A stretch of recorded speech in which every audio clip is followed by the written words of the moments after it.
This is the DallasCowboys.com Draft Show. Your war room for insider news and draft analysis from deep within the confines of Cowboys headquarters at the Star in Frisco. And now, your host, Kyle Youmans.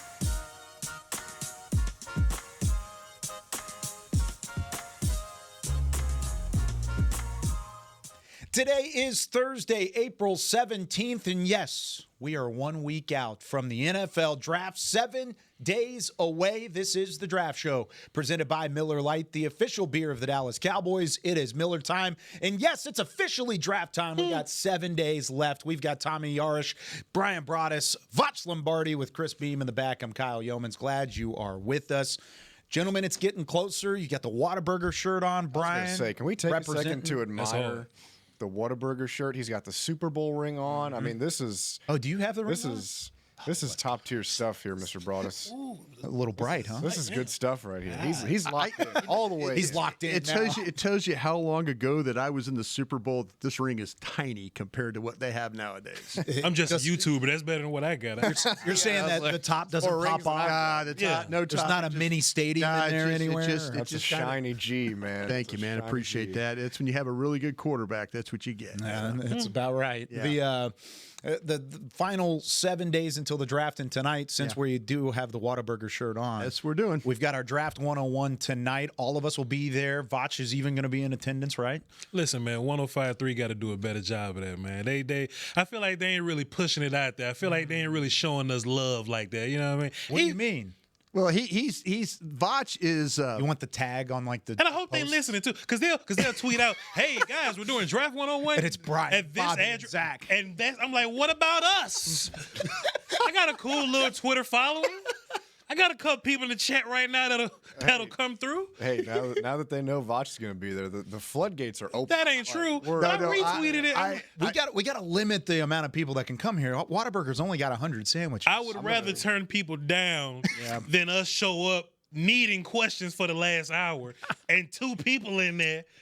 Because they not telling folk that it's going down like that. I can't wait to hop in the autograph line for Voch and Broaddus. Are you? You're hopping in it? Absolutely. Yeah. Such a big fan. Big fan. Not yours. I'm good off of that. But shouts out to the 105.3 people. I don't mean no harm. I don't work here. I don't work over there. I don't mean no harm. Don't go there. But you could tag Voch Lombardi and people will go, oh damn, okay, I like him. I would do this. Or tag Tommy Yarrish, tag Nick Harris. They like us. Yeah. It is what it is. That's okay. Come on, hasn't followed me back on Twitter yet. He's too big for us. That's why I haven't done what? You haven't followed me back on Twitter yet. Voch really doesn't get involved with Twitter all that much. I don't treat Twitter like Facebook. You know what I'm saying? That's why I got to hop in the autograph line. I'll do it. Tom. I'll do it. Let me do it. With that being said, I mean, we're going to put you on mute right after. I'm about to mute the hell out of Tommy. I'll never hear from him again. Do the same thing to him, Tommy. Wait till he's going to block me in 2 weeks after we. Wait till the draft over. I never see none of y'all again. No. It's going to go back into hiding. I'm sorry, Kyle. I'm sorry. I'm just derailed. They hate when I do this, Kyle. I love it. I think it's great. 7 o'clock tonight in the fan showroom, 4131 North Central Expressway. Free Whataburger for those that show up. We're giving away some prizes. CeeDee Lamb helmet, Dak Prescott signed gear. We're all going to be there. We're going to be on the air for about an hour. I think 7 to 8 is what the allotted time is for. So we're really excited about it. Zach Wolchuk's going to head up our coverage down there. We're going to answer as many draft questions as possible. So according to Twitter on the 20 and Voch Lombardi, we're going to get through 2 over that hour of time. Can't wait. But wanted to hit that. Don't do me like that. Initially. He ain't lying. With it being a week out from the draft, gentlemen, we got a lot of questions out there. But Voch, you did bring up a topic of conversation that I do want to get to. For sure. I want to gauge where we would feel comfortable filling certain roles on this team and how deep into the draft we can get into it. How deep into the draft we can find certain places and needs like wide receiver 2, like running back 1, like a starting offensive line, all of these different elements. So I'm going to run through each position. I want you to tell me what is the latest that we could possibly draft each one of these guys that would fill it in. We'll start with wide receiver 2. When is the latest you would feel comfortable drafting a wide receiver 2? Not talking about a Jalen Tolbert competitive. I'm talking somebody that is a clear-cut 2 behind CeeDee Lamb. So this player would be better than Jalen Tolbert, you would say? Correct. That can come in and get 6 touchdowns and 600 yards year one. Sure. I would say round 2 is as late as I would feel confident about that. So 44. for me, that's Jack Best, Jalen Royals, and Alec A.L. Minor. I think Jalen Noel will be a good player. These are my third-round guys. I think Tez Johnson will be a good player. Trey Harris will be a good player. I don't see them getting what Jalen Tolbert would get, because then you have to account for Jalen Tolbert's next bump up or whatever, like year 4 Jalen Tolbert or whatever. So I think round 2 is as far as it'll go. So context for this though, Kyle, the reason why, just bringing this up is because you kind of got to figure out what goes where. Yeah. Like where you're going to take picks. Because for me, I'm not really into the offensive tackle race, but I love Josh Simmons. Yeah. You know what I'm saying? So once I get past Simmons or maybe like one other guy like, Mimbo, I'm not really looking for offensive tackle at all. Correct. So that's my context for like bringing this up like this. So once we get past round 2, I'm moving on from wide receiver. I'm looking for something else. That's just the context behind that. Okay, so what do you think wide receiver 2 can be, Brian? You know what? That Voch has hit the right names. I think I would include Royals in there. Okay. I think I could carry this thing down to, God, this is going to be tough, but here we go. I think I could carry this thing to Kyle Williams. Wow. Okay. And I got him at 66 on my stack. But that's kind of where I'm at right now. Savion Williams, I really do like that kid from TCU. Sure. Man, he does a lot of things for you. As Bill Parcells would say, you take him to the game, you're going to get a lot of plays out of him. But I think that Voch has hit this. I think that Besh, Aymanor, those kinds of guys. I think Tommy's going to tell me about Harris from Ole Miss. Is a guy that could be a possibility there. But Kyle Williams is kind of the guy that I'm looking at and saying, okay, maybe that's the guy that could come in and give me that role as a second guy, vertical player, cross the field player, run after catch player. Yeah. That's kind of where I'm maybe putting the line in the sand. We haven't talked a whole lot about him specifically at wide receiver, and you've been very, very high on Savion Williams from TCU. I have off the jump, so I'm a little shocked to hear you say you have Kyle Williams higher. Tell me a little bit about what. Well, once I studied Kyle Williams, out of Washington State, I just started to see a guy who was a high targeted guy. I saw separation. I saw run after catch. I saw being able to make contested catches. I saw separation. Deep ball. Yeah, deep ball stuff. I mean, you look at the way that he was able to make plays down the field and make it at all 3 levels. The screen game. Not that the Cowboys are any great screen running team, but you saw it really at Washington State at all 3 levels. And the same thing with Williams. You saw Williams, they put him in the backfield and handing the ball. And Voch will probably tell you, I'm sure, that, hey, man, is this guy a running back? Is this guy running? Is this guy kind of? Should we look at him as more of a running back, than really a wide receiver? The way he runs the ball, but I just feel like that Kyle Williams is just give me that play on all 3 levels that I need, and would be really, really good. And I think right now he would be a better player than Tolbert. Okay. I feel good in the third. I think for wide receiver 2, and a lot of the names that these guys have thrown out there, Brian mentioned it. I'm higher on Trey Harris. I've got him in the 2nd. Okay. So that would be if you get him at 44 and you want to focus on something else at 12, I can live with that. But I think these first 3 rounds of wide receivers are for what the Cowboys are looking for. You've got guys there. I mean, Besh, you guys mentioned Io Manor from Stanford. I'm with Brian. I love Royals from Utah State. Jaden Higgins, I've got him in the 3rd. I'm a little bit lower on him, I think.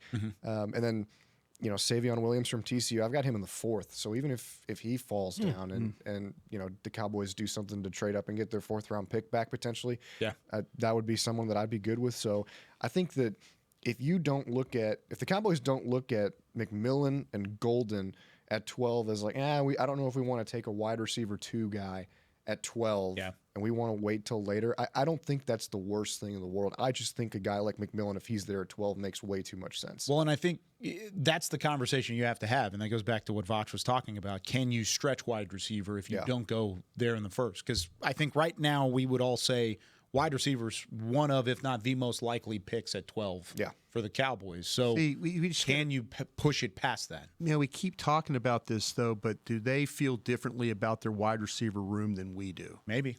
Do they feel like with Mingo and Tolbert and Flournoy and Brooks, do they feel different about them? And they shouldn't. The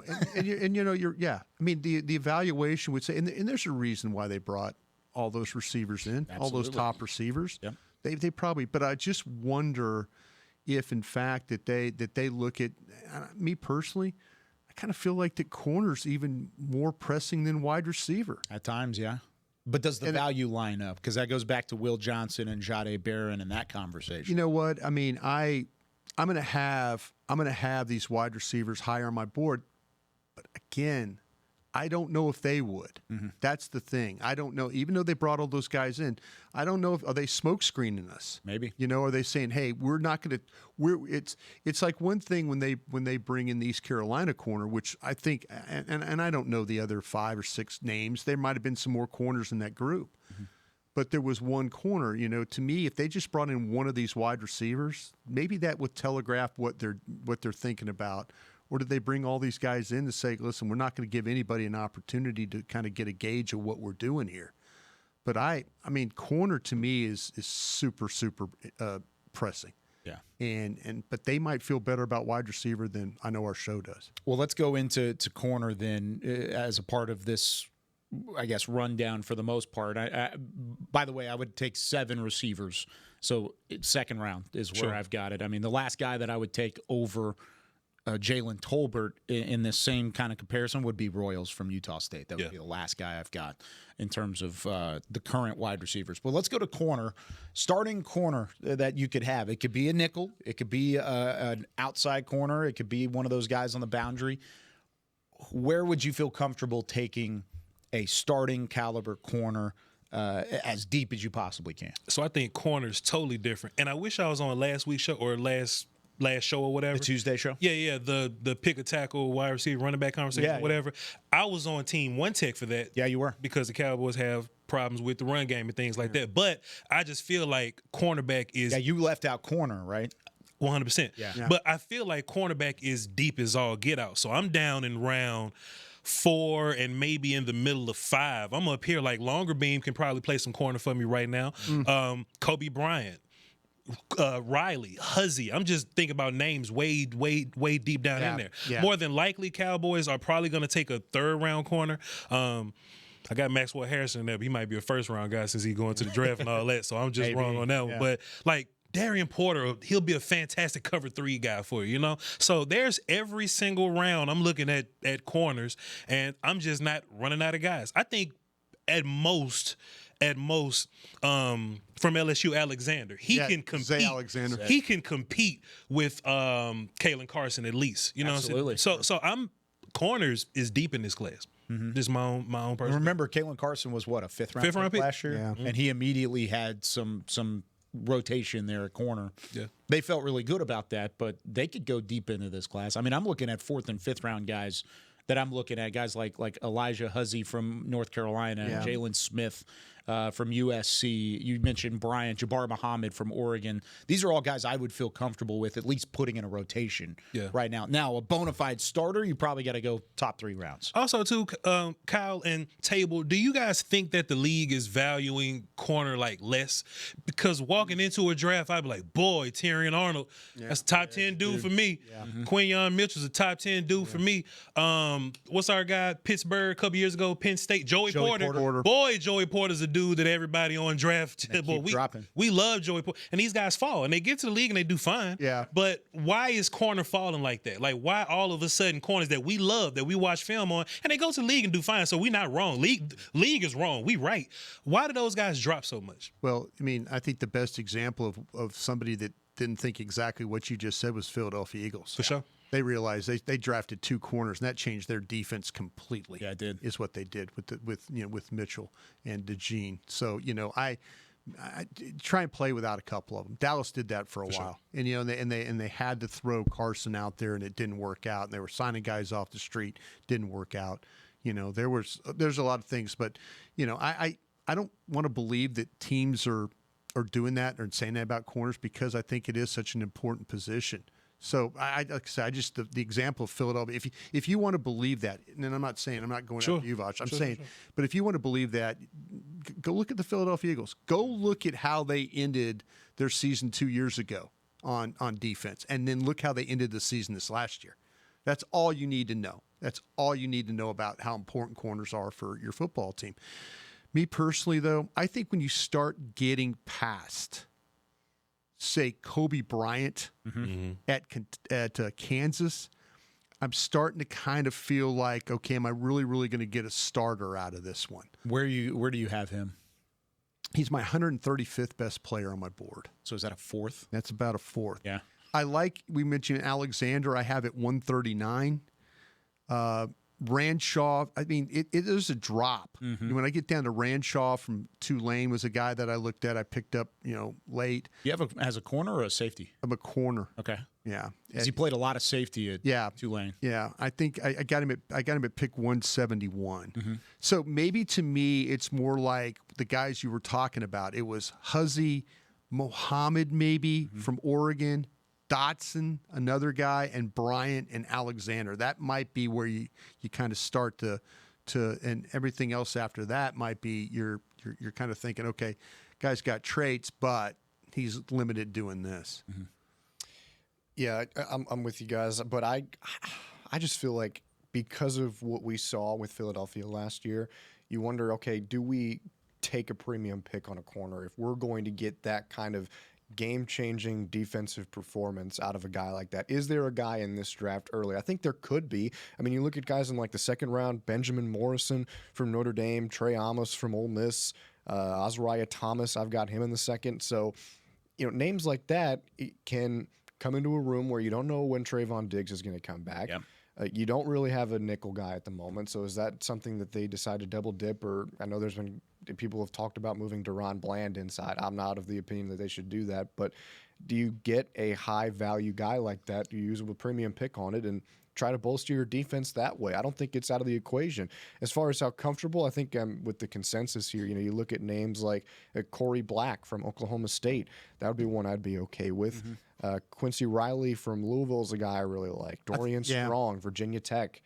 All names that could make sense for you, but I think I would prefer to spend one of those second or maybe even third round picks on a corner just because right now this team needs a starting cornerback alongside Deron Bland for as long as Trayvon Diggs isn't there. Let me ask y'all this. Where do y'all have Jahdae Barron versus last year, right? Versus Mitchell and Arnold from last year's draft? Quinshawn Mitchell and Tyrion Arnold. Like I'm saying Barron because we all may not feel that great about Will Johnson or whatever. So I'm saying Barron. I think we all can agree that we love Barron here. Where do you grade Barron versus last year's best corners? He would be my fourth corner. He would be behind Arnold, Mitchell, DeJean, and that's it. I would put him 4. I'd put those 3 guys up above him. Jahdae probably a second round. And that's based off of last year. I pulled up my draft board from last year. So that's before they even played, and those 3 guys ended up playing pretty well throughout the year. But that's where I'd have them. I don't know if it would matter, but this draft, man, we got to account for inflation. You know what I'm saying? like we got to account for the idea that nobody wants to hear about that on this show. I apologize. They're dealing with that anyways. That's what I'm saying. You know what I'm saying? We got to account for the idea that this year's class ain't like last year's class. I see it a lot on this. That's not a player that's worth the 12th overall pick. Like, well, man, this one of them drafts where the dude that we draft at 12 this year ain't gonna be like the dude that went 12 last year. So we have to think about that. I went last year. I'm just looking at my board. I had Arnold, Mitchell, Wiggins. Wiggins. I had Wiggins. I didn't like Wiggins, but yeah. And then I had DeJean as the first player in the second round, if that helps you with anything. But I'm kind of feeling like that maybe I think I would have had Arnold over. I don't think I would have had Mitchell over Barron is where I'm at right there. So I think maybe only Arnold would have been the guy that I had over. Where is he in your stack, Barron? Barron? Yeah. I'm just curious. Yeah. Barron's like my 9th guy. Yeah. You're. So I have him at 12. Yeah. Yeah. Let me look at this real quick because I want to make sure I get it right. These corners are bothering me in a way because of the injury stuff, and I'm trying to get as much I'm trying to get as much information about him as I can. And I got Ravel at 12. I got 15 names, so I've got them. I just wanted to make sure I had them all in the first. I got Ravel at 12, Barron at 14, Benjamin Morse at 15, and then I'm done. So I just was like, I was waiting for medical information on him. I got favorable one on Ravel. I got favorable report on Morrison. So I'm going to leave him right there. But yeah, I have Barron as my 14th best player. Okay. And remember, for those at home listening, Brian considers Hunter a wide receiver. I do. Just he's wide receiver number one. Yeah. All right. Let's take our first break. We'll get into some more of those. I want to talk D-tackle definitely in the third segment, and then I want to talk a little O-line. When would you feel comfortable drafting offensive linemen in that third segment as well? When we come back, it's time to go into some Twitter on the 20. What prospect has taken the biggest hit from the beginning of the draft process up until this point, and where could they possibly end up All right, being Brian, taken? get ready. Yeah, here we go. Being taken in next week's draft. The Draft Show returns right after this. Life is a workout, and Smoothie King is here to help you power through. Whether you're maxing out overhead presses, pushing through chest flies, or being the hero your golden retriever needs to carry them over that scary bridge, Smoothie King has the fuel to help you go all out. Build muscle and boost your recovery with 45 grams of protein, 0 grams of added sugar, and delicious customizable ingredients in the Gladiator Smoothie. Available in chocolate, strawberry, and vanilla. Only at Smoothie King. Hi, Drew Pearson, former Dallas Cowboy and now Pro Football Hall of Famer here. If you're struggling with your vision and tired of those contacts and glasses, don't throw a Hail Mary. Go where I went. Laser Care Eye Center, the official LASIK partner of the Dallas Cowboys. Drew, thank you so much for trusting us with your vision correction procedure. At Laser Care Eye Center, we offer 6 different vision correction procedures to help patients see. Check them out at dfweyes.com. Tell them Drew sent you. Hood hood. I'm Dak Prescott, quarterback of the Dallas Cowboys. And they snap it to Prescott, who looks right. It's not there. He escapes left. He'll run for a first down. Just like football, when it comes to crypto, it's important to have a team you can trust. With blockchain.com, I know I'm in good hands. Since 2011, they've been trusted by millions around the world to buy, sell, and trade cryptocurrency. Prescott's going to run this himself. Run it up the middle, and he scores. Whether you're new to crypto or an active trader, they've got you covered. What are you waiting for? Get started at blockchain.com. Cowboys fans, when it comes to navigating the ever-changing world of tax, your business needs a partner it can trust to tackle even your biggest tax challenges. Ryan is the largest firm in the world dedicated exclusively to business taxes. Our team of tax professionals has local expertise in all areas of tax and can help you uncover savings opportunities you didn't know you had. Learn more about how Ryan can improve your overall corporate tax performance by visiting Ryan.com. Ryan, the official tax partner of the Dallas Cowboys.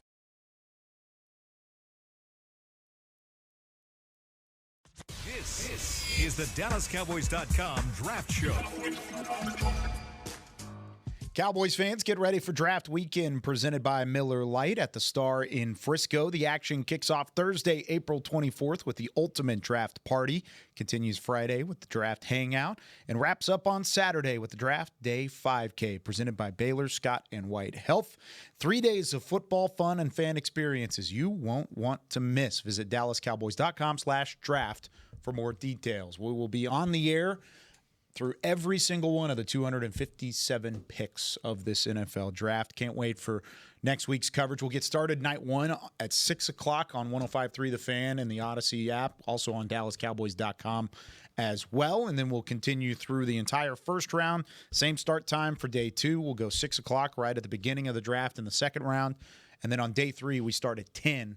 We'll go on an hour early before the first pick ends up at about 11 o'clock Central Time, so 10 o'clock Central, and we'll get to talk to some of the coaching staff and some of the players or the scouts and do that. Yeah. Stuff like that is what we're anticipating. So lots of coverage, and everybody will be mixing and matching throughout the weekend there, starting next Thursday. But with that being said, it's time for our penultimate edition of some Twitter on the 20. Let's go. Philip wants to know what prospect has taken the biggest fall from the beginning of the draft process and which has made the biggest climb. We'll start with the biggest fall, Brian. You started humming the Aggie war hymn. Yeah, I think it's Nick Scorton, isn't it? From Texas A&M. Might be. Do you think so? I mean, I know that there were when Voch and I we were all looking at this stuff. I know Tommy and them probably started looking at this draft during the football season in the summertime. But when I picked it up, Nick Scorton was a guy that from Texas A&M that a lot of people had potentially as a first-round guy, and now you do not see him really on any of the first-round things. I mean, there's a lot of people that and when they do the three pick mocks, he might be a third-round guy for some people and stuff like that. So I think those Texas A&M kids, we spent a lot of time trying to kind of figure them out. But I believe he was the one guy, and I'm sure Voch is going to come up with somebody else different than that. But I know when we started working together, those A&M kids we were struggling bad. Well, I was struggling, I should say. But Nick Scorton was that guy that seemed like to me that he was a lot higher than where he is right now.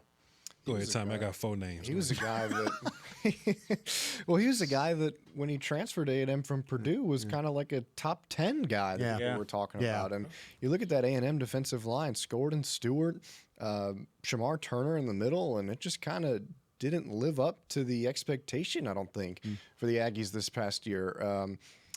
People will say, "Oh, well, you're a Texas guy. You're just saying that." So to counter that, everybody in my family went to nobody says that. Everybody in my family went to A&M. So I'm saying that. Well, for everybody who says, "Oh, Tommy's a Texas homer," sure, but I also think the player that's dropped the most is Cam Williams, the tackle from Texas.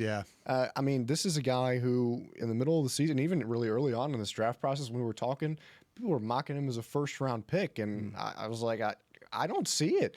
Like this guy, he's got holding penalties all the time. The size that he's got is you can't match that. 6'7", just big dude who can, when he moves his feet and he gets his hands on you, it's hard to get past him. But he's still kind of learning the game of football, I think. When we talked to him at Texas's pro day, he said that, when he got to Texas, he didn't really know very much about the game of football. And when he played at Duncanville High School here in the Dallas-Fort Worth area, it was more of just, he was so big that high school kids weren't able to get around him. And at Texas, it was more or less the same thing. You're obviously just playing against better players. But when you've got a guy like that, he sat 2 years behind, Christian Jones. When he was playing right tackle at Texas, he sat behind him, got the time to develop. But I feel like he could have benefited from another year at Texas. And I think you're kind of starting to see that the NFL waters are reflecting that. Maybe he got some buzz early that, hey, you could be a first-round pick because teams are going to bank on your size and your potential. But you watch the film, and there's just some things that he doesn't really do very well yet. You can't teach the size and, the what he's got physically. But from a technical standpoint, I think there's still a lot of room to grow, and I think teams are kind of opening their eyes to that. Somebody did say the Texas bias in this show is unbelievable and hilarious. So I'm looking right at you. There you go. They got 15 draft picks, dog. The Cowboys could end up taking a Texas guy like every round. If and I think you'd be fine. I'll tell you what, you could have the first 3 rounds of Texas drafts, and you would be just fine. Golden, Then you get Collins and Makuba, something like that. Just fine. I'd be totally fine with all that. Yeah, sorry. Be a better football I'm not a team. Texas guy either. So okay. All right. You said you had 4 names. I've got a couple after you. Yeah, roughly, man. When we first, back in January, the first thing we do is we run the Brugler, man. Shouts out to Dame, man. And the beast is out, by the way. The beast is out. Go and go get it. Pay for it or do the athletic thing and go do it. But the first thing on Dane's list, like the first 7 names, like Will Johnson was like the third guy. Yep. All the A&M kids, they was like 5 and 6 back to back with each other. Jalen Walker was like 5 up in there. I was like, all right. And then I watched film on those guys, and I like they some cool players. Some of them are 3rd round guys. Some of them are 2nd round guys. My boy. Some of them a little later. And I just think the draft process kind of does that. They just weed all these guys out. Kelvin Banks, I saw one thing where he was like the first overall guy because he was the best offensive lineman there. And hey, Kelvin Banks, he gets a little injury and he has a little bad film later on. He's Texas bias. He has some bad film later in the season, and Kelvin Banks kind of tumbles a little bit. Kelvin Banks may be a guy that goes in the 20s or something right now. 21st on my board. Kind of based on where he's at. So a lot of these guys, they tumble because some brand new film comes out. Brand new film is important. You just keep watching film.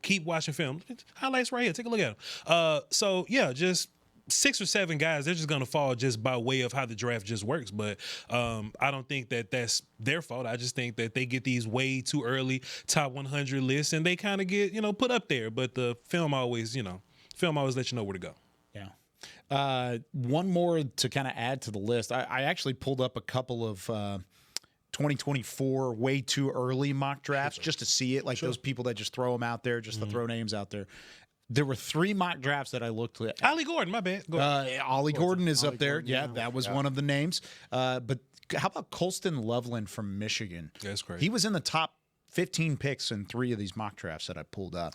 He's still a good player. I have him in the late second. Yeah. But the fact that he's not even remotely in that first round love, and he's kind of the second or third or tight end on your board compared to maybe some of those other guys. I think Mason Taylor's a better player. I mean, and there's your LSU bias right there. But I've said this all along about Mason Taylor. I watched him play for 3 years at LSU, and Loveland is a nice player. But Mason Taylor, he was, when LSU needed an absolute play, he was the guy that went to. Yeah. And LSU has a bunch of talented wide receivers, but they throw the ball to this kid, and he absolutely goes and gets it. So, but yeah, Loveland was a great example of a guy. And I think Voch is right. I think the media scouts, we all kind of look at a list, and we start off with this list, and then all of a sudden it's like, well, wait a minute now. Once you really start diving in and the film starts coming in, you're like, well, they're not as good as the players we saw here. And then, that's when you kind of question yourself. But in reality, though, then the NFL scouts that kind of get into the mix, and they start to say, well, you're right about that this guy really isn't as high as where he was initially. Yeah. Donovan Edwards was another one. That's a good one, too. Running back, Michigan, same kind of thing. Yeah. Same as Ollie Gordon. Had an incredible 2023, was unbelievable there. And then what happened? Just kind of fell off. And I think both of those guys have been hurt by the group that is coming out at running back too. You have so many names kind of thrown out there that it does ultimately affect it. All right, this is kind of a question. I want to direct this toward Broaddus here. Any chance, this is from Jacob, any chance that they would check with Dak Prescott in the Golden-McMillan preference debate, since there might be a split of opinion? They've always, Jerry Jones likes to solicit opinions. And so, the most famous one was Troy Aikman, took that LSU tight end that didn't work out here in the first round. So they'll maybe they run names by. And a lot of these players are pretty hip on understanding who the players are in college football. These guys they know college football, they watch college football. And so, with Dak, he probably has an understanding. I mean, maybe they've kind of explained to him that, hey, we really, really like these receivers. And maybe that he had an opportunity to meet him when they came in. These guys came in for 30 visits, and he got to know them a little bit. But sure, you may be running by. But you wouldn't say, listen, hey, who is your preference here? Maybe Dak on his own wanted to come in and sit down and what receivers you got here? And watch a little tape with a coach or watch a tape with some scouts or whatever and kind of get an idea about it. But sure, you would ask him, but you wouldn't say, okay, we're going to draft the guy that you tell us to draft. Based on you alone. Yeah, quarterback's always going to get the opportunity. And Dak's kind of the guy that would probably want to know. He would probably want to know, okay, who they're talking about here, and get an idea of that. Yeah. This is from G, and this is kind of opening a door to a conversation we had off the air that I would like to get into LaFleur a little was bit here. The tight end, by the way. Oh, was he? Yeah. G wants to know, Tet and Golden are gone at 12, so the wide receiver off the board. How far do you trade back, and what's the pick? I don't trade back. Okay. I just take Mimbu because my phone's not ringing, and ain't nobody trading up to come get Mike Green or nothing. So I'm just gonna take the best player on my board. Tell me why the phone's not ringing. Because the phone probably just don't ring. Like if the phone is ringing, it's likely ringing for somebody that's there that they want to come get. So a tougher question is like, okay, McMillan is there, but Seattle wants him. Yeah. Do you draft McMillan or do you let them come up and take him and get their picks? Like that's a real trade back there. Yeah. Right. You don't get wiped out and the best player on the board is, I don't know, Colston Loveland, and go, all right, I'm just going to hit the button and trade back. Yeah. And they're going to draft right here where I don't want to draft, and they're going to give me their picks where both of us want to draft. Yeah. I don't think it's realistic. I think it's much more realistic to go, damn, we wiped out. Who's next? like, who do we draft? And you may have to draft the guy that you didn't walk in excited about, but just take the pick and just run with it. Yeah, I think you always have to be able to have the flexibility of understanding that somebody is going to trade ahead of you. You have to be prepared. You can't, and let's go back to the Travis Frederick draft. I don't think they were necessarily prepared that their player was going to come off the board in that draft, and then that's why they blew the hatches and went for the bottom of the ocean there, and got the 3rd round pick. But they were prepared for when Ryan Shazier was taken ahead of them. They were ready to go. And then even Jerry tried to kind of derail things with Johnny Manziel talk on the clock. Yeah. And Steven and Will and then, Jason Garrett at the time said, no, this is how we have them stacked. And that's why you have them stacked. That is why you definitely have. I don't think you can wipe Dallas out at 12, to be honest with you. I really don't. Because like I say, there could be a situation where, you could take like that would be a great pick. Me personally, I think that Josh Simmons would be a great pick if he was there. Those offensive tackles, there's a couple of these guys like that, but to me, trading back is people. It's really, like I say, when I came in here, I was talking about for 13 drafts, I sat there and watched the phone not ring. Folks, it's not that easy. This isn't Madden. This isn't. And I think we get sometimes we get spoiled in draft simulator thing. The mock drafts. The mock drafts that we think, we could automatically trade back and somebody's going to come get our picks. Yeah. I ran a draft in Philly in '98, and I told the guys in the room and the ladies that were in there, I said, you want me to let this phone, and we wait for the phone? I waited 7 minutes, and then we handed that pick in. And I had the 11th pick of the draft, and I said, well, let's take our guy and let's go. And that was it. So the phone and the Cowboys are not going to pick up the phone. They tell you that. They feel like if you're picking up the phone or they're picking up the phone, they're probably losing the trade. So I don't see them trading. Now, could they trade 1 or 2 spots? Sure. Yeah. But you think they're going to blow the hatches and go all the way to the bottom of the ocean again? I don't know about that. Yeah. Yeah, and I'm with Voch with the Membu pick, and one of the things that I listen to a lot of what Brian's advice, just because he's been doing this for so long, and one of the things he told me when we started this was, if you like the player, take him. Yeah. And I think you look at a guy like Emeka Egbuka. Yeah. There you go. Who could fit that mold. And, you might may say, not be the most 12, exciting pick. Right. You may not say, 12's too rich. And, I would agree. I think if you can trade back and pick up more capital for him, that would be preferred. But you look at, the fact that this guy was the Robin to so many Batmans at Ohio State, and he left that university as the school's all-time leading receiver when you've got guys like Chris Carter that played there. I mean, that's just phenomenal to me. Terry Glenn? Yeah, I think that's unbelievable. And so, you think about the trajectory of that program, and obviously he's got the player, not the helmet, but this guy is a savvy route runner. He gets open quick, and if you lose your guys in McMillan and Golden, you say, okay, we really feel like we need a wide receiver here. I don't think Egbuka's a bad pick at all. Yeah.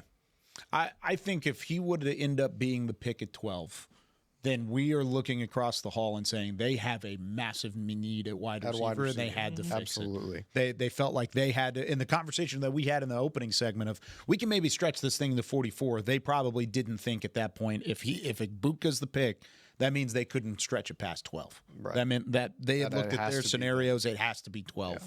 And that's what would happen. I don't think we would sit here and be upset about Egbuka being the pick. No. We may just say they were wiped out and they needed to fill a need and they went for need over BPA. There's probably going to be a player higher on my board than Emeka Egbuka at that point in time. But you still feel pretty good about the pick because it fits in your system. And if you like the player, you pick him. Well, I've kind of tried to cheerlead for this thing, though. To me, give me the player that has the ability, is healthy, and then also the character stuff. Yeah, and that's why I champion. That's why I champion Ashton Genty. I champion that type of player. This guy might be second on the board when you start to talk about the top guys that kind of has all those things. Sure. I mean, there's guys that these corners that we're talking about banged up. But they're great players. This kid right here has played in a ton of big games. I wouldn't feel terrible about picking him. I see why they brought him in. You know, like I say, I don't think you're wiped out if you're taking this guy. Yeah. Because he fits the things that I'm asking for a guy that I want to pick in the top of the board. The character, the health, and the ability. He's got all three of those. And I think you could also look at this. Kind of changed my perspective doing the group chat article that we've got on DallasCowboys.com. Cowboys only have 5 defensive tackles on their roster right now. Yeah. So is that something where, if we're talking about positions of need and they feel like, okay, we have a need, we need to fill this gap. Trying to take Grant in the first round. Is Grant there? Do you think about Derek Harmon from Oregon? Yeah. If Mason Graham drops or something, I'm really high on Walter Nolan. If Walter Nolan was the pick at 12, I would be happy with that. But is that a position where it's just there's so many things they could do, and it just comes down to, okay, do they feel like, and they've said this, publicly to the media, but behind closed doors, it could always be different.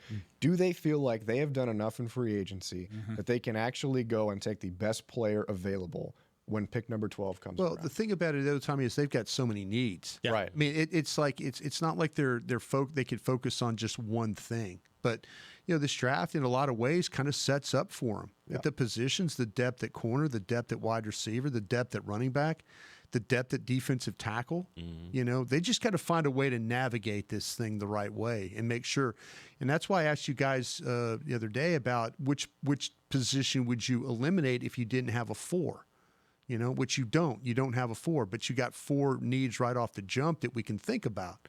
Which position would you eliminate? So, I think, like I said, I think they'll be fine here. I don't worry about. I really don't worry about the first 3 rounds here. I really don't. It's after that where I start to worry. The 5th round and 6th round, and where sure. they have a ton of picks. Yeah. I would love for them to package and get back into the 4th, because once we get to the 5th, that's when things get dicey. All right, final question for Twitter on the 20. You mentioned Kelvin Banks Jr. out of Texas. Somebody wanted to know. This just says just a dude on Twitter, so I'll just call you dude. Production is a big deal in most cases. Kelvin Banks has tremendous offensive line production against some of the college game's best defensive stars. Why is he dropping? He even used the hashtag #WhatGives. Why would Banks be dropping outside of the top 15 picks per se? He probably because he kind of got hurt and he didn't finish the season all that well. And it may not be anything bad why he fell. It may just be that all the guys around him, they just went up and he just didn't go up. Yeah, see, we got we didn't get to the risers through the draft. I think our guy, the Missouri tackle that we were just talking about, Mimbu was one of these guys that I think he started off somewhere probably in the 20s, maybe the late 20s, and then all of a sudden, I've seen him as high as New England at 4. So he went from being a guy that was down near the bottom of the board to being, and so you have other guys, and then the people answer the questions about Will Campbell. They said, so you've got tackles. Me personally, I keep saying this. I love Josh Simmons. I think they like Josh Simmons too. So to me, you have 3 or 4 tackles that probably are better than, or people are evaluating better than what Banks is right now. Golden, Mimbu, guys like Booker, just rising, just getting better over the process or whatever. Banks and Campbell were both there from the beginning. They were up there already. Yeah. So you end up just kind of evening out because you have guys that jump above them. Doesn't mean they did anything specific. Guys like Mike Green just jumped him a little bit. He just gets bumped down the board. It is what it is. Yeah. All right, the era of me trying to step away from my Texas. Hey man, we're putting it right there. Say something bad about it right now. No, Banks is a top. He's number 5 for me overall. Phenomenal, isn't he? He's incredible. He's OT1 for me. And, of course. And I've got Tommy, you gotta lie. Tommy, you gotta lie at this point. No, you can't say Will Campbell or something. I got Will Campbell as number 1. Kelvin Banks, he's good. You gotta lie, man. Brian. No, I put the camera on Tommy. Go ahead. Yeah, go. No, we can keep the film on. It's all good. That's just gonna back my point up. No, I mean, I think this is one of those things where, sometimes when we get late in this process, and this is my first time doing the draft thing, but I've noticed it in the past is as time goes on, I think naturally, when the guys rise up, people just kind of overthink some of these guys who started the year off as these 1 and 2 guys like Banks and Campbell. Campbell stayed pretty steadfast. He's going to be a top 10 pick more than likely, and rightfully so. But Banks is a guy that I've said it before. His second career game, he shuts down Will Anderson as a true freshman in college, and stayed healthy for most of his career at Texas, then got banged up down the stretch, made an effort to come back and play against, he's trying to get on the field to try and stop Mykel Williams and Jalen Walker when they tore him apart in the first time that they played in the regular season. So this is a guy that checks all the boxes for you. You can play him at tackle. I feel like you could play him at guard and he could step up there. He'd be willing to do that. Really athletic, moves his feet very well. Knee bend. Yeah, knee bend. Good hands. When you get him in space and moving, he can make people lay out on the ground and more than likely not get up. And so he plays physical and does well as an athlete too. I've got him. I think he's the most athletic tackle in this draft behind Membu. So there's a lot to like with Banks, and I think it's one of those things where as the process goes on, you just kind of start to overthink a little bit and forget how good some of these players are. I think there was a point in time where McMillan was that way, and now people are kind of starting to get back on track of like, okay, yeah, wait, this guy's like a top 10 player in this class. And so, you wonder if that's a guy that even gets to 12 now for Dallas. So I'm going to be excited when like Chicago takes Banks at 10 and we're like, Tommy's going to be like, I told you so. In our magazine mock, I've got that's where you got him at 10 to the Bears. I think the Bears need a left tackle desperately, and he'd be a great fit there. All about restructuring the offensive line. Ben Johnson picked up a pretty athletic tackle named Penei Sewell in Detroit. That worked out pretty well. You get yours in Banks on the left side, and you protect Caleb Williams so he doesn't get sacked a million times. Yeah, and then Voch is going to remind you that teams suck at drafting. They're terrible at this. They are terrible. I can't wait for that all weekend. I'm a YouTuber, and it's going to be even better. Look, the teams are so bad at this, and I'm not just saying this just to like hate on team. Like you can go find their record, but you can also like find ours. Like nobody thought Cleveland Farrell was the 4th overall pick. Y'all bad at this. Keep being bad though, because my team need them. My team need these guys, man. Yeah. I asked the YouTube chat to give us a hashtag hook 'em for Tommy, just that way we can make him feel like he's nobody did. He's included. So thanks. Yeah, you got a couple like horns up there. All right, when we come back, I want to hit interior defensive line, offensive line in the same scenario that we painted in that first segment of the show. How late would you be comfortable taking these specific positions of need for the Dallas Cowboys coming up right after this on the other side of the break? I'm Darren Woodson, former Dallas Cowboy player and Super Bowl champion. When I played in the NFL at a high level, I relied on my vision to see the field. As I started getting older, I noticed my vision wasn't as good, and I was getting frustrated from wearing my glasses all day. I went to Laser Care Eye Center, and Dr. G talked about all the options. Thanks to technology and Laser Care Eye Center, I can see near, far, and between. Don't fumble your vision any longer. Visit them at dfweyes.com and tell them Darren sent you. They got me back on my game. Star Sports Tours is the only official fan travel partner of the Dallas Cowboys, offering exclusive game weekend travel packages with pre-game sideline access and photo ops with current players, cheerleaders, and Cowboy legends. You want to stay at a team hotel, attend the best tailgate party in Texas, tour the Star, and talk X's and O's with me, Everson Walls? With Star Sports Tours, you can. Visit cowboystravel.com to book your travel package today. Life is a workout, and Smoothie King is here to help you power through. Whether you're maxing out overhead presses, pushing through chest flies, or being the hero your golden retriever needs to carry them over that scary bridge, Smoothie King has the fuel to help you go all out. Build muscle and boost your recovery with 45 grams of protein, 0 grams of added sugar, and delicious customizable ingredients in the Gladiator Smoothie. Available in chocolate, strawberry, and vanilla. Only at Smoothie King. How about them Cowboys? Or how about them Tyson Cowboys Nuggets? As we cheer for the stars on the field, we love that we've also got some stars on our plate, thanks to Tyson brand star-shaped Cowboys Nuggets. That, along with all our other favorite Tyson Foods products, sure make game day special. Score some delicious Tyson Cowboys Nuggets and become a game day star, just like our Cowboys. As you enjoy your stars on and off the plate, remember, tailgates and game day have always been Tyson. This is the DallasCowboys.com Draft Show. Get excited for the most dazzling DCC experience yet. Dallas Cowboys Cheerleaders on Tour is coming to a theater near you. Witness live performances, enjoy on-stage Q&A sessions, and even be a part of the live audition. If you're in Dallas, San Antonio, Austin, Midland, or El Paso, mark your calendar for dates and tickets. Visit DallasCowboysCheerleaders.com/tour. Wrapping things up here 1 week out from the NFL Draft on the Draft Show presented by Miller Lite. It's Miller time. We've got Tommy Yarrish, Bryan Broaddus, Voch Lombardi, with Chris Beam in the back. I'm Kyle Youmans. All right, we started this in the first segment. Want to continue on.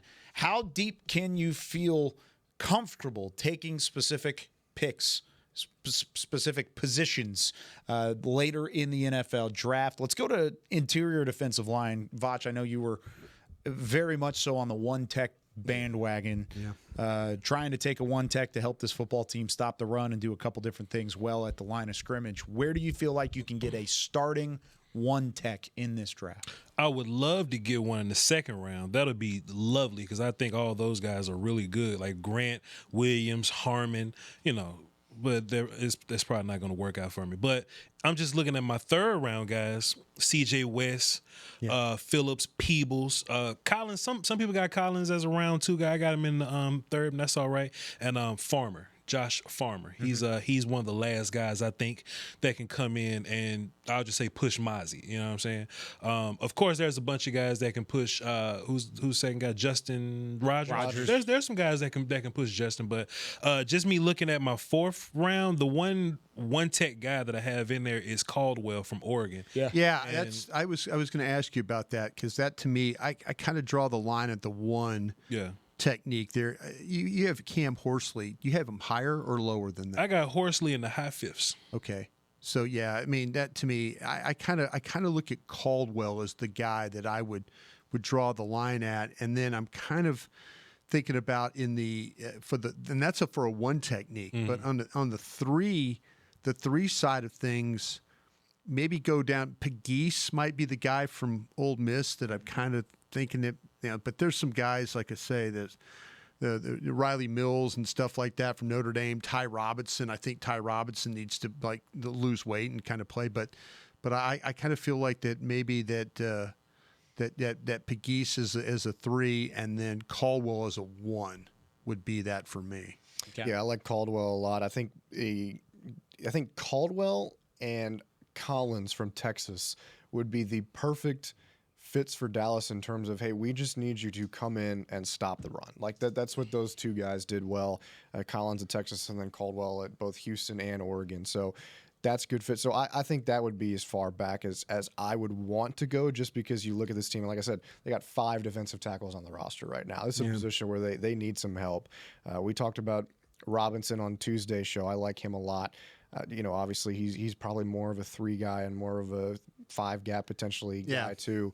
I'm not as high on Williams from Ohio State, but if you can get him in a value spot, I think he'd be good.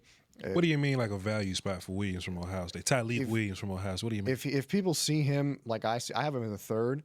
If he drops to the 3rd, I think I'm comfortable with that. I know that's a why would he drop to the 3rd though, Tom? What do you say about Tyleek? So when I watch him, I see really strong, but he doesn't move his feet. You don't? I don't see it. And maybe I could be wrong. This could be one where I'm kicking myself when we come back here next year. But I think he is just reliant too much on his strength and not as much moving laterally. Obviously, he does a good job stopping the run, but struggles to get pushed at the line of scrimmage against inferior competition. Makes up for it by getting by blockers and bringing down ball carriers. Gets in the quarterback's face pretty well and has his hands up to knock down passes.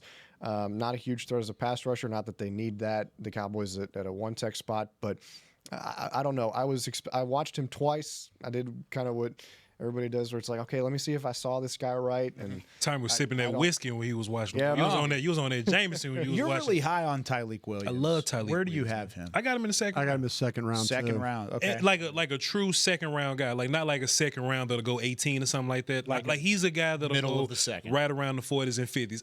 So Tommy got him halfway. Like he is strong as all get out. But I think that he moves a little better than I think Tommy's giving a little bit of credit for. There's many plays where they're running some outside zone stuff and he's hustling and shoveling his ass over to get those plays. So that's the one thing that I kind of, I'm just look at this big boy just running all over the place. And look, he's a one-take, so he's not going to be a full-blown pass rusher. He's more of a pocket-pushing, kind of guy or whatever. But as far as, like, run-down, lateral athleticism or whatever, let him run over there and, do some B-gap, C-gap things. I think he makes plays versus run all over the place. But that's where I got him. I got him in the second round. I'm going to stand on that one. Tommy, you my guy. Put him in the third. That's fine. But third round, man. I don't know, man. Tylee gonna be gone. Dog. It's funny that I understand where you're going here, Tommy. I think this guy could play all the line positions. I think you could kind of move him, even if you play like as a 5 technique as an end. They put him out there. Head up end. The guy that I feel like that I'm wrong about, that I'm not high enough on, is Collins from Texas. That's the guy in the third round where Voch is looking at me like you're nuts. I'm with you on it. Yeah, in the third round? Collins in the third. I've got him in the third, too. Yeah. Okay, everybody thinks that. I kind of feel like that Collins might be a guy that you have to maybe he might go late 2 or in the second round. I just don't know when the run of these guys is going to start. Yeah. There's going to be a run in this draft of these 320-pound defensive linemen and these tackles. And I wonder if you're going to have to take Collins earlier than the third round. See, Collins looks really good, and he has all the things that the pros want. He's a big, great moving dude. This guy's 334 pounds, by the way. I just think, Collins Williams. Williams, yeah. Collins' hands get a little weird for me. Like his technique, and I think he gets lost a little bit, like in the play. Like he's so focused on whooping the guy in front of him that he'll get, lost with the run or whatever. But I think Williams is the opposite of that. Like Williams will stack, shed, find the ball, play the ball. And they both can get a little high a little bit. Pad level's a problem for a lot of the guys in this thing. But, just out of those two, I think Williams is better technically. So that's why I give him the go. But Brian hates ceiling talk or whatever. But Collins has the much higher ceiling because Collins has a lot more room to grow. Real quick, then, where you get Harmon in all this then? Harmon Harmon is not a 330-pound guy. No. Harmon's 313. So I wondered, do you kind of see him as a 1 or do you see him more as a 3? I got him as a 1 that can play 3. Yeah. See, but super athletic, moving 1 that can play. Yeah, the agility and stuff like that. So, okay. I love Harmon. He's my third. Behind Graham and Nolan, and then Grant after Harmon. Ooh, Grant. Yeah, I you got Kenny Grant after Harmon. After Harmon. Time, what's going on? Yeah, dude, what are you watching? I'm just kidding. No, you ain't getting Kyle. Yeah, Tylee Williams and Collins are both in the early parts of the third for me. So I think either one of those guys touching tags, they're not going to be there at 76, in my opinion. Williams and Collins. When you're looking at attempting to take a starting defensive tackle, I think you've got to do it in 44, before 44. If you take anybody after that, it's a rotational piece, which I think you could be okay with, but it's not what you're trying to get. I like Peebles. I like some of these other guys, like you mentioned, West from Indiana, Farmer from Florida State. Phillips, You can maybe get those guys at 76, but I think even that's going to be, back to what Brian was saying, dependent on when this run happens, because there will be a run where teams pair these defensive tackles, these big-bodied guys. There's not a ton of guys like that really stand out to me. Yeah. It's a select list, and I think because of that, they're going to go pretty early. I know we have just a few minutes left here. Tommy, read Grant for me. Grant? Yeah. I gotcha. Quick for his size, athletic, sacrifices some of his power, causing him to get pushed back at times, but he's still got plenty of ability to flatten somebody. He doesn't give up on the play even when he's double-teamed and moved around, gets his hands up and throwing window to bat down passes. I think he's a really good player. I just think Harmon can do it all. I mean, you mentioned playing 1 tech or 3 tech. I mean, he can line up anywhere, gets after the passer, fills well in run gaps, really good motor. He's strong at the line of scrimmage, moves his feet, keeps him active to keep pushing and keep the play alive from his standpoint. I mean, they're not that far apart, I don't think, in terms of, I mean, like I said, they're touching tags for me. They're not that far apart. I like Harmon a little bit more. Where did you have him, Grant? Did you have him in the second? Grant second, yeah. Yeah, okay. So yeah, you just like a guy better. So stand on your I'm standing on all my takes here. There you I go. understand that I'm on an island here. Tommy got to change his mind or nothing like that. He just wrong. That's fine. We'll see down the line. If I'm wrong, that's fine. I'll own it. I'll fall on the sword. But I don't know what it is. You do this long enough, you'll be wrong a lot. Yeah, that's exactly. If we're all wrong all the time. Walter Nolan, do you have him in the defensive tackle conversation, or do you have him elsewhere? In terms of, like, you mean like or 1 tech, 3 tech? He's a 3 for me. He's a 3 for you, he's right? a 3 for me. So do you have him on a separate list, or where do you have them? No, I've got it all as one list. I've got Nolan as my second best defensive tackle behind Graham, and that's been the case since we started. You've been on that, yeah. I think he's just quick, powerful. You don't see a lot from Nolan because they double team him all the time. And he's still getting through that. He's been double teamed since he was the #1 overall recruit coming out of high school a couple of years ago, and he went to that Texas A&M class, and it hasn't stopped since. You watch the Ole Miss tape; it happened to him there. Texas A&M, for whatever reason, just didn't put him on the field, and that's why you saw the mass portal exodus that they had with all their players. Yeah. He's just an incredible player, super athletic, throws guys off of him, gets pressure through those double teams, fills the run well. I like this guy a lot. Let's do offensive line real quick. Where would be the latest you would take a starting offensive lineman? Let's see. So I like Booker, Jackson, Zabel, Milam, Radlich. I like Lampkin a little more than some people to talk start about Lampkin over right the now. guys that you have currently. Hey man, I'm talking about like starting. I'm gonna bump into Brock and he ain't gonna like me, man. But I think Milam, Radlich, Jackson, Zabel, Booker push him. Yeah. Lampkin's probably more of a center type guy, so he ain't pushing BB. Yeah. Connor Colby's probably what he is right now. So yeah, so it's like third round for me for guard. Miles Frazier, LSU, and here we go. I like Miles Frazier too. So yeah, Homerville. I know there's some people. Jonah from Zona, Go Tigers. Another guy that people have kind of talked about. But I kind of feel like that Miles Frazier from LSU would be kind of where I'm at on the starting guards. I know that there's a love for Caleb Rogers from Texas Tech. Yeah. And but I think we're talking about Miles Frazier here. I think he would be probably where I'm at as far as that last starting guy right now. Powerful dude. I think the furthest back I would go, I've got Luke Kandra from Cincinnati. I've got him in the 4th. I think that would be the furthest back. So you feel like he could push somebody at that point? He could. Yeah, I like Kandra a lot. I don't feel like we're talking about him enough. Really good player. I've got him in the 3rd. I like him a lot too. Yeah. I don't know if he would be a 76 possibility or not. He's kind likely of not. 3rd, but I like him enough to be in that conversation. You've brought him up before. I've got the hook 'em emoji next to him. There you go. So I know you've brought him up. I like Jonah from Zona a lot. I think that would be the last name I have as a starting caliber that's going to push the guy that you have right now, which would be Brock Hoffman in this case. And so I feel pretty good about either one of those guys. So you would have to do that maybe any one of those top 3 picks. Either way, you're having to address some needs, and you're going to have to do so early in the top 80 picks of this NFL draft. Things are going to get dicey coming up next week when the NFL draft gets underway on Thursday. That's going to do it for us here on the Draft Show. Special thanks to all those who tuned in and were engaged on the YouTube chat. Reminder tonight, Draft 101 from the Fan Showroom, 4131 North Central Expressway in Dallas. Come join us. Get some free Whataburger, as Brian's shirt shows you here. Got some Whataburger to give out. Voch, Kyle, Tommy, and Nick Harris will be there. Yeah, it's going to be great. What an event.